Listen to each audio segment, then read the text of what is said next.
사랑하는 성도 여러분, 성경 묵상 시간입니다. 오늘은 베드로전서 1장에서 5장까지를 읽으며 기도문으로 시편 46편을 함께 읽게 됩니다.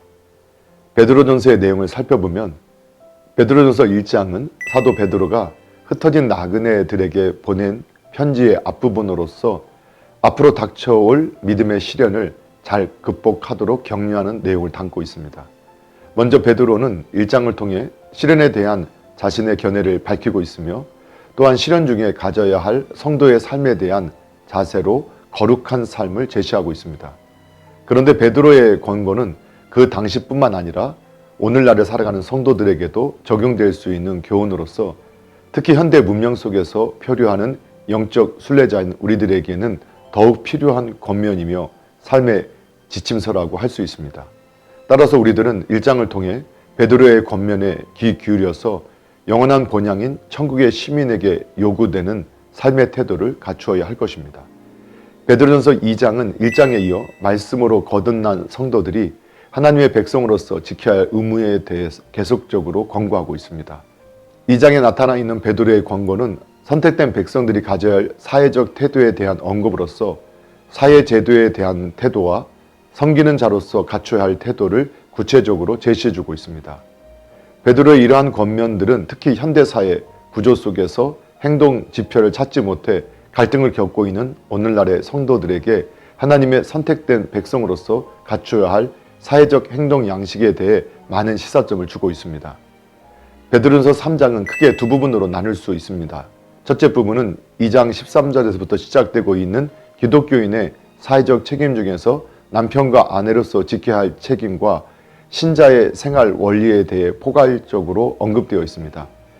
둘째 부분은 신자들이 받을 고난과 박해를 구체적으로 다루고 있는데 여기에서는 그리스도의 고난으로 말미암아 우리는 고난을 극복할 수 있는 희망을 가질 수 있다는 것과 더불어 고난 중에 신자로서 지킬 도리에 대해 기록되어 있습니다. 베드로는 특히 예수 그리스도와 순종의 미덕을 보인 사라와 노아의 교훈을 통해 권면의 내용을 더욱 강조하고 있습니다. 그런데 우리들 역시 인간이기 때문에 어려운 일에 처하게 되면 신자의 본분을 잊어버리기 쉬운데 온전한 인간으로서의 본을 보이신 예수 그리스도를 본받아 항상 순종과 선행을 추구하는 신앙인이 되어야 할 것입니다.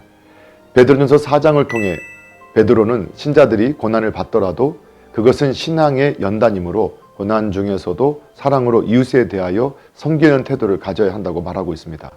또한 신자들이 옛 생활을 버릴 때 세상 사람들에게 많은 비난을 받을 것이나 하나님의 심판이 내리시는 날에는 모든 것이 밝혀질 것이라는 소망을 가지고 참고 견딜 것을 촉구하고 있습니다.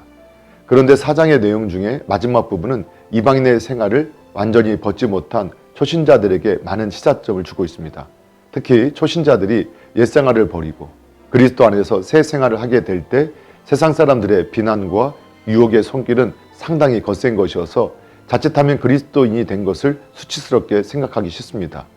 이러한 때일수록 신자로서의 자부심을 가지고 더욱 하나님께 감사하는 생활을 해야 합니다.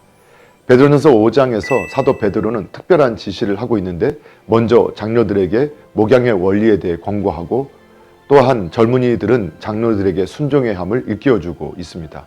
마지막으로 베드로는 고난에 대처할 신자들의 태도에 대해 결론적 권면과 함께 작별 인사를 함으로써 본 서신을 끝내고 있습니다. 그런데 여기에서 베드로는 시편 55편 22절과 잠언 16장 3절을 인용하여 하나님께서 너희를 보살펴 주심으로 너희 염려를 다 주께 맡겨버리라는 말을 함으로써 우리에게 지금까지 해왔던 모든 권면을 지켜나갈 수 있는 활력소를 제시해주고 있습니다. 사랑하는 성도 여러분, 오늘도 말씀을 읽고 듣고 묵상하는 가운데 하나님의 마음과 뜻을 깨닫고 예수님과 동행하며 예수님을 생각하고 예수님을 닮아가는 복된 믿음의 삶이 되기를 예수님의 이름으로 축복합니다. 할렐루야!